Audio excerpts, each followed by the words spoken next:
Hello everyone, welcome back to Amara and Khene. My name is Amara, and today I'll be sharing with you how you can prepare a Canadian resume.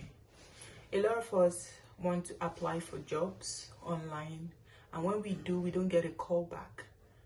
The chances are our resume or CVs aren't in their format. So today I'll be sharing with you how you can achieve that. If this is your first time here, thank you and you're welcome. Please do give this video a thumbs up, share with your family and friends, and subscribe. You can also turn on the notification bell so if we have any videos, you don't miss it. You get to be among the first set of people to watch. And to our returning subscribers, thank you so much. Now let's dive right in. When you start writing your Canadian resume or CV, there are some unnecessary things you don't need to include. So today I'll be telling you what should be in your resume. If I do not mention it, please do not include it. I'll be stating everything that would be in the resume. Now, starting on a plain sheet or wherever you're writing your resume on, the first thing should be your names, your full names. Sophia Thomas. It can be 2 names. You can decide to use your 3 names. That's up to you. But if you decide to use your first name and your last name, that's also okay. That should stand out and should be bolded. So you can make it to between 18 to 20 point fonts for just the name. It should stand out. Then just immediately after your name, below it, you would include your home address.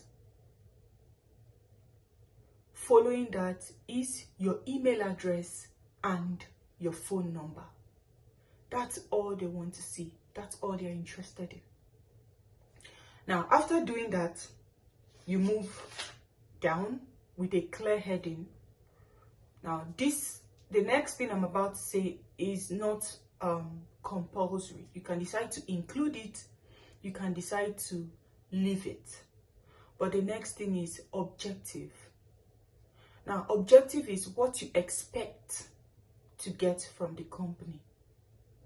I'm a professional looking to leverage my skills in your company as a customer service representative.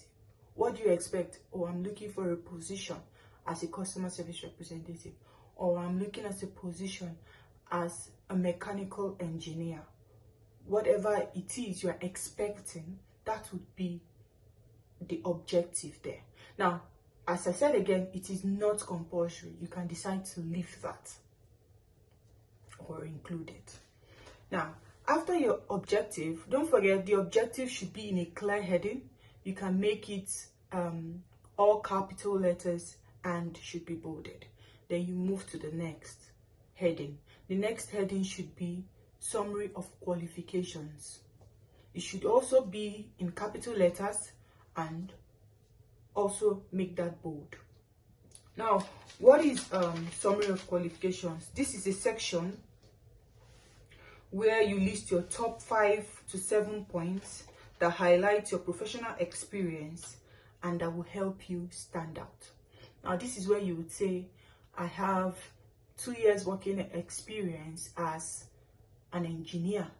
This is where you talk about, oh, I hold a project management certificate, or I hold a certificate as a customer service representative. This is also the section where you talk about, I am proficient in Microsoft or Adobe or whatever you're proficient in. This is where you talk about how you are customer-centric, detail-oriented, or you're focused. So this is a summary of your qualifications, where you stand out, your certificates you hold. Now, I didn't talk about degrees, certifications, trainings you've had. This is where you state them, not degrees. Now, after you're done with your summary of qualifications, you move down to your work experience. The work experience should be in a heading on its own, and it should also be in capital letters. Also make it bold. Now you come down and write on your working experience. Your working experience should include the company you worked for, Adamo and Co Limited. Then the position you held should be underneath it, chemical engineer. Then by the right, you should include the duration you've worked. If you're still currently working there, so you can put January 2021 to present. But if you're no longer working there, you would say January 2021 to May 2022 on the right side. Just give gaps and put it on the right. Now, underneath it, you would start writing the duties you performed there. Now, when writing your duties, avoid pronouns like I picked phone calls, I screened calls. Do not use pronouns. What you should be using are action verbs.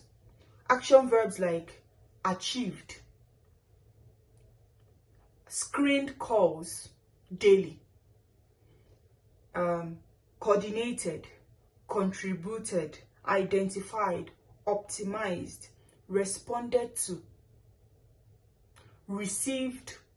So do not use I. Avoid pronouns when writing on your duties, your work experience duties. Also, try to, for whichever position you're applying for, try as much as possible for it to be the experience that you have. Let it be targeted to the experience that you have. Okay. So that's on work experience. You can include 2 working experience or 3 if they all align in that job position. You can include them. And like I said, all of them should include the company you worked for, the position you held, and the duration. Then you go ahead and put the duties you performed there. Now, also use accomplishment-based statement to write your experience. Now, when you're writing your statement, don't just put I screened or screened phone calls. Don't just use screened phone calls. You need accomplishment-based statements. Like, for example, trained more than 15 new employees over a 12-month period, resulting in increased customer satisfaction by 25%. Now, if you look at it, what are the accomplishments? You trained 15 new employees over 12 months period. Now, what did you accomplish? Customer satisfaction by 25%. Show your accomplishments when stating your the duties you performed. Another can be screened over 50 phone calls, thereby reducing the wait time for every customer to 3 minutes. What did you achieve? Customer wait time reduced to 3 minutes. So use accomplishment statement when writing your experiences. Now, after you're done with work experience, you move to the educational section. Now, your education should also be a headline. Education. Now, if you have a degree or a postgraduate degree, do not include your secondary school, your primary school. You don't need to do that. Just go ahead and put the course you studied, which can be public administration. Underneath it, you put the name of your school, the University of Calabar. Now you go to the right and put the year of graduation, 2016, by the right. That's all you need to do. If you are perhaps a master's degree holder, you also put your MSc. what you studied, where it was done, and the year you graduated. You don't need to put your secondary school and your primary school. All those informations are not needed. Now, after your education, if you have more things you want to add, then there will be an additional section. That's optional. For instance, you have trainings related to the role you're applying for. You can put it customer service representative training by you underneath it you write where the training was performed and the year you got the certificate. Now this is optional. If you have no trainings to include, then scrap it. You don't need it. It's optional for those who have trainings related to that particular role they are applying for. Now that is how you write a CV. Now there's some points I would need you to note, and I'll be stating them now. The first one is your CV should be 2 pages maximum. If you're having 3 pages, please tailor those experiences to the role you're applying for. 2 pages maximum. Secondly, it should be easy to read and ATS compliant. What is ATS? Applicant Tracking System. Applicant Tracking System. Now, they use this applicant tracking system to select keywords that match the job advertisement and highlight relevant work experience and professional skills. So when you come across a job you want to apply for, normally they will tell you what they expect, your duties. You need to tailor that your experiences to match those keywords. Go there. There are some keywords that were stated in that advert that was placed. Use those keywords in your experience, because they use a system, like I said, called the applicant tracking system. When those keywords are not mentioned in your resume, they receive a lot of resumes, a lot of CVs.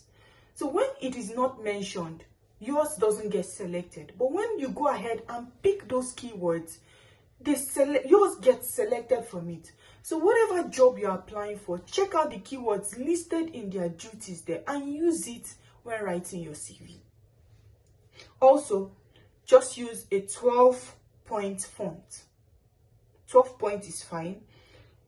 Make your font easy to read. You can use Arial, Calibri, or New Times Roman. These are great fonts that you can use. Make it clear headings, like I said: education, work experience, summary of qualifications. Make them clear. You should have good spacing and alignment.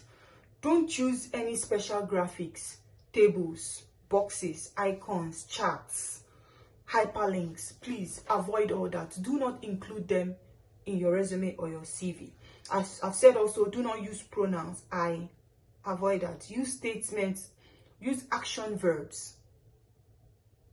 Don't use I's. Remove high school if you have post-secondary. I've also stated that. Remove irrelevant information, especially if it is too long. Scrap it out.